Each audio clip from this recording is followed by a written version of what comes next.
So we're right back in where we left off, and these niggas are freaking the fuck out, and rightfully so. They just seen two niggas brutally get their pockets checked and don't know what to do.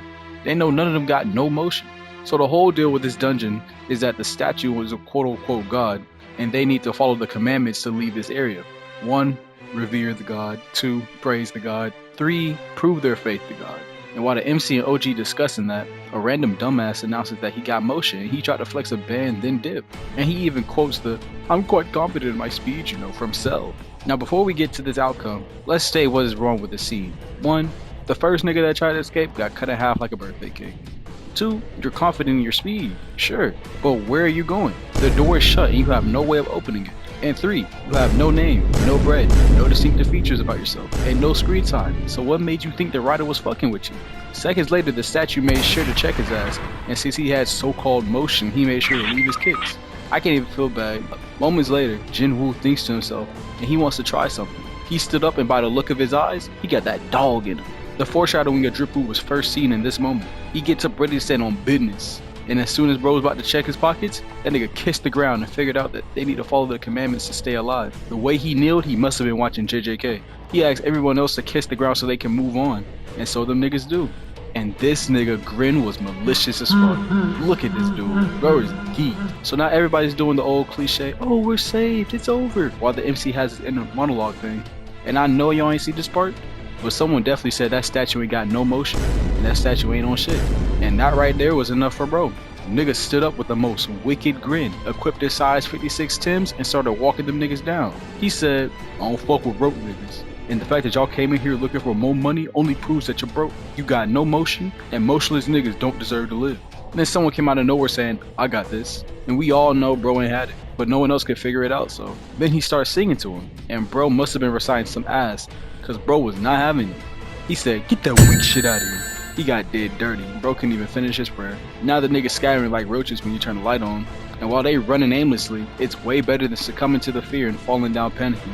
Shorty got hit with a size 56 Tim to the dome. They continue to scurry across the land, and bro started thinking about his family, and well would you look at that, he got no power boost. Cause bro immediately got cut up like the first dude. The statue could sense he had no bread and pocket checked him. Somehow, someway, the MC manages to figure out the statues with instruments or the safe statues.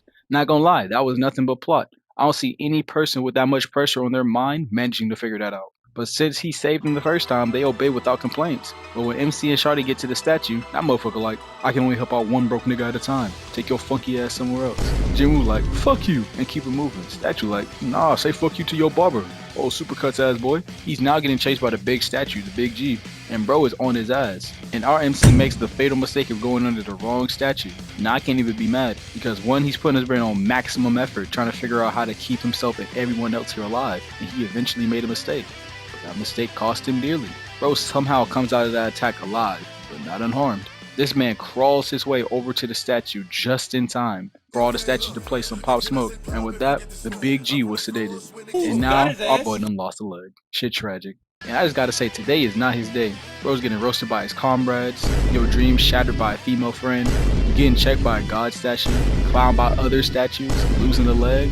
Like, damn, this is one hell of a day, and it only gets worse. So now they talking about their losses and injuries. Someone points out that it's the captain's fault that they're in this predicament. I mean, it's not untrue, but half the people here voted to stay and explore.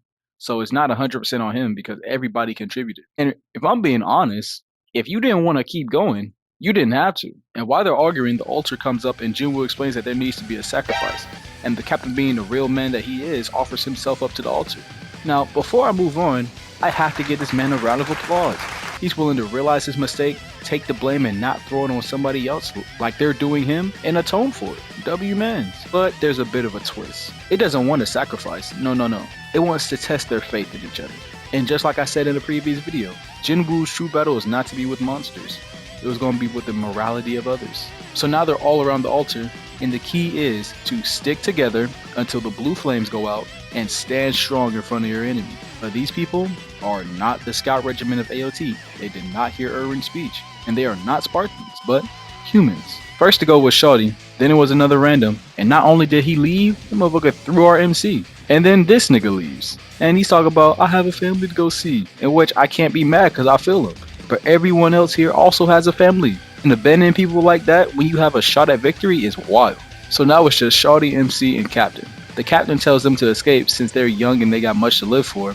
But then, out of nowhere, our Shawty's legs give out. And since Jinwoo can't walk by himself and old girl's legs give out, someone's got to get left behind. And Jinwoo makes that person himself. When they leave, Jinwoo fights the good fight, but he has this one speech that really gets me. He says that he's always been weak, and no matter how hard he tried, he simply just never got stronger. He then goes on to say that everyone that left didn't give a damn about anyone else besides themselves, and they were only justifying their own selfishness. It's always the selfish people who benefit the most. And I have a family too. I wanted to make a home too, and he just keep going. I'm like, damn, this nigga spitting. But he soon gets lifted into the air, like when a player finds an item in the chest and has to admire it for 3 seconds before putting it in their inventory. Then gets laid out on top of the altar, and right before he's about to meet his demise, the last blue flame goes out, and the window asks him if he's ready to become Drip with limitless motion.